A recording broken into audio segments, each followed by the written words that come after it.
আজকে হচ্ছে 25/7/24 পড়ালাম হচ্ছে হেমারাইট বা পাইলস। তো পাইলসটা কি হচ্ছে যে অ্যাবনর্মাল হচ্ছে dilation of the rectal vein, যে রেক্টালে যে ভেনগুলো থাকে সেগুলো হচ্ছে যে অ্যাবনর্মাল যখন ডাইলেশন হয় তাকে আমরা বলছি যে হেমারাইট বা পাইলস। ইট লিড টু কি হচ্ছে যে অবস্ট্রাকশন, যে স্টুল পাস করছে তখন হচ্ছে যে অবস্ট্রাকশন হচ্ছে, এর ফলে হচ্ছে যে ব্লিডিং আর পেন হচ্ছে, যে স্টুলটা পাস হওয়ার সময় হচ্ছে যে ব্লিডিং হচ্ছে আর পেন হচ্ছে। এর রিস্ক ফ্যাক্টরগুলো কী কী হতে পারে? রিস্ক ফ্যাক্টর হচ্ছে মোস্ট কমন যেটা হচ্ছে রিস্ক ফ্যাক্টর সেটা হচ্ছে যে কনস্টিপেশন। কারণ হচ্ছে কনস্টিপেশন হচ্ছে স্টুল হার্ড হয়, এর ফলে হচ্ছে যে অ্যাবনর্মাল ডাইরেকশন থাকে সেগুলো থেকে হচ্ছে ব্লিডিং হতে শুরু করে। ওবেসিটি, দেন হচ্ছে প্রলং সিটিং, দীর্ঘক্ষণ ধরে যদি বসে থাকে তার ফলে হচ্ছে যে রিস্ক ফ্যাক্টরের মধ্যে পড়ে যে হেমারাইড হতে পারে বা পাইলস হতে পারে। লো ফাইবার ডায়েট বা হাই ফ্যাটি ডায়েট নিলে হচ্ছে যে পাইলস হওয়ার সম্ভাবনা বেড়ে যায় প্রেগনেন্সির ক্ষেত্রে বা ফ্যামিলি হিস্ট্রির ক্ষেত্রে।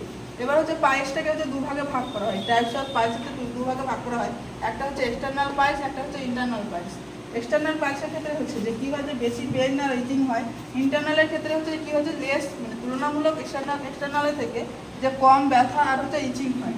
এটা কি করা হয় যে এক্সটার্নাল পাইলসটা হচ্ছে যে খালি চোখে দেখা যায়, আর হচ্ছে ইন্টারনাল পাইলসটা হচ্ছে যে খালি চোখে দেখা যায় না। এটা এখানে একটা হচ্ছে ইনস্ট্রুমেন্ট নিতে হয়, সেটা হচ্ছে যে প্রোটোস্কোপ, এর সাহায্যে কি হচ্ছে যে আমরা দেখা যায়। এক্সটার্নাল পাইলসের ক্ষেত্রে হচ্ছে যে ফ্রেশ ব্লিডিং আসে, ইন্টারনালের ক্ষেত্রে হচ্ছে যে ডার্ক রেড ব্লিড প্রেজেন্ট থাকে। এখানে হচ্ছে যে বিলো স্পিনেক্টার, এটা হচ্ছে যে পাইলসটা কোথায় থাকে, এক্সটার্নালটা হচ্ছে বিলো অ্যানাল স্পিনেক্টার, যে অ্যানাল থাকে আমাদের অ্যানালের হচ্ছে স্পিনেক্টার হচ্ছে নিচে যেখানে আছে এখানে হচ্ছে যে দেখা যায় এক্সটার্নালটা। ইন্টারনালটা হচ্ছে যে আপারে দেখা যাচ্ছে, যে অ্যানাল স্পিনেক্টার থাকে তার উপরে হচ্ছে দেখা যায়। দেন হচ্ছে যে টাইপস অফ হচ্ছে ইন্টারনাল পাইলস, যে ইন্টারনাল পাইলসগুলো করলাম এর আবার গ্রেড থাকে, যে 4টে ভাগে ভাগ করা হয়। যেমন ফার্স্টে হচ্ছে যে no prolapse, just prominent blood vessel. 1 নম্বরে কি হচ্ছে যে এরকম থাকছে, সেখানে হচ্ছে ব্লাড ভেসেলগুলো হচ্ছে যে প্রমিনেন্ট থাকছে বাট হচ্ছে কোনো প্রোলাপস হচ্ছে না। এখানে গ্রেড 2 এর ক্ষেত্রে কি হচ্ছে যে প্রোলাপস হচ্ছে যখন হচ্ছে বিয়ারিং ডাউন বাট স্পন্টেনিয়াসলি হচ্ছে যে রিডাকশন, যখন হচ্ছে যে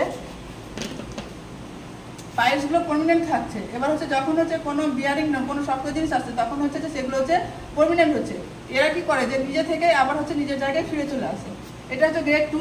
গ্রেড 3 এর ক্ষেত্রে হচ্ছে যে প্রোলাপস কি হচ্ছে যে বিয়ারিং ডাউনের ফলে হচ্ছে যে প্রোলাপস হচ্ছে, কিন্তু ওটা হচ্ছে যে নিজে থেকে কি হচ্ছে যে প্রোলাপসটা ফিরে যাচ্ছে না।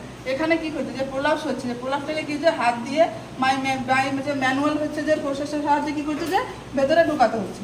দেন হচ্ছে যে গ্রেড 4, গ্রেড 4 এর হচ্ছে যে prolapse with inability to the manually reduction. এটা হচ্ছে যে পুরোপুরি হচ্ছে যে পুরো হচ্ছে যে প্রোলাপস হয়ে থাকছে। এর ফলে কি হচ্ছে যে এটা সার্জারি করা হয় পাইলসের ক্ষেত্রে। এবার ম্যানেজমেন্ট, ফার্স্ট যে ম্যানেজমেন্ট বলছি যে ডায়েটারি যে প্যাটার্ন সেটা হচ্ছে মডিফিকেশন করতে হবে। এখানে হচ্ছে যেমন আমরা রিস্ক ফ্যাক্টরে বলেছিলাম, এখানে যে হাই ফাইবার ডায়েট, তারপরে হচ্ছে low fibre diet, high fatty diet নিলে হচ্ছে যে হওয়ার সম্ভাবনা থাকে। এই জন্য আমরা হচ্ছে সবসময় হচ্ছে ডায়েটের মধ্যে কী করবো যে high lipid and high fibre diet রাখবো। সব স্টোর হচ্ছে সফটনার ইউজ করবো। দেন হচ্ছে যে ফ্যাট লো করবো, কার্বোহাইড্রেট পরিমাণটা কি হচ্ছে যে বাড়াবো। দেন হচ্ছে সার্জারি, এখানে হচ্ছে সার্জারি করা হয়। সেই সার্জারিগুলোর নাম হচ্ছে যে স্টেপল প্রসিডিউর। স্টেপল প্রসিডিউরটা কী করা হয় যে যেখানে হচ্ছে ভেনগুলো প্রমিনেন্ট থাকে, যে ভেনগুলো প্রমিনেন্ট থাকে এগুলো কী করা হয় যে এক জায়গায় কী করা হয় যে স্টেপলার করা হয়, টাইট করে বেঁধে দেওয়া হয়। এর ফলে কী হয় যে ব্লাড যে সাপ্লাইটা থাকে সেটা কী করে যে ডিক্রিজ হয়। ব্লাড সাপ্লাই যখন ডিক্রিজ হয় তখন হচ্ছে যে এখানে কি যে নেক্রোসিস হতে শুরু করে, যে অ্যাবনর্মাল গ্রোথ আছে সেখানে হচ্ছে নেক্রোসিস হতে শুরু করে। এটা হচ্ছে 2 থেকে 3 দিনের মধ্যে হচ্ছে ফল ডাউন হয় স্টুলের সাহায্যে।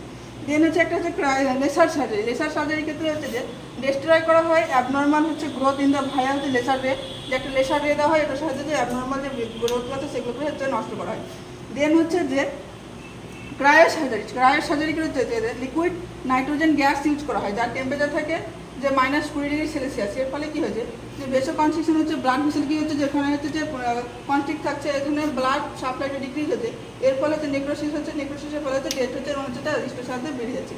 দেন হচ্ছে আফটার সার্জারি, এই সার্জারিগুলো করার পর হচ্ছে যে পেশেন্টকে আমরা কী করবো 24 আওয়ার্স হচ্ছে যে প্রন পজিশনে রাখবো। তারপরে হচ্ছে যে পেশেন্টকে সিট বাথ দেওয়া হয়। সিট বাথ হচ্ছে যে 24 আওয়ার্স পরেই দেবো। কারণটা কী হচ্ছে যে আমরা যদি 24 আওয়ার্স আগে যদি সিট বাথ দিই তাহলে হচ্ছে পেশেন্টের ক্ষেত্রে বেশও ডাইলেশন হওয়ার সম্ভাবনা বেড়ে যায়। এর ফলে হচ্ছে যে ব্লিডিং হওয়ার সম্ভাবনা থাকে।